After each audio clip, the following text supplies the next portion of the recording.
Menteri Rangba ke Jylla Konrad ki sangma hagkat kandai trik nailat ula Pyntip ba unsakhat ya kajingalang bishar kam ha kabaya dei ber khubor suba khibyang ka jingpang Polio ha Meghalaya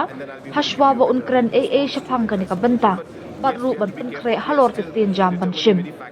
gidang bishar bniah ha kabaya dei bat ka ni ka phang kadai ka kam ka bakhya shibun bat ngidan kam ban long ki ba fikir bha ong chief minister habakran Syllad pathai khubor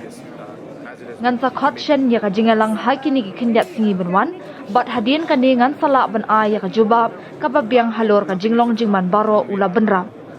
we ukna obdang ars nam na ka we ka shnong ka bapaji ha West Garo Hills district ula yo ya ka jingpang Polio ka bala penlong ya ki bor ka tanat ka koi ki kya ban hiar mardor na ka benta ban penlong ya ka jingto ken na kalyang ka health organization kalapun bna ya ka Meghalaya kum ka Jylla ka balalait na ka jingpang Polio house nam arjar khat saw bat ka jingja ka bakhat do kadai ka bala sham house nam arjar khat we kila ong examining the entire process, the entire issue. It is, of course, a very, very serious situation. We need to be very, very careful. I will be taking a review on this in a couple of days, and then I'll be able to give you a better response to the entire situation. But yes, we have to be careful. We are still determining many factors, and then we will see and come out with the proper statement as well as the plan of action. If we find that the specific information and intel is actually,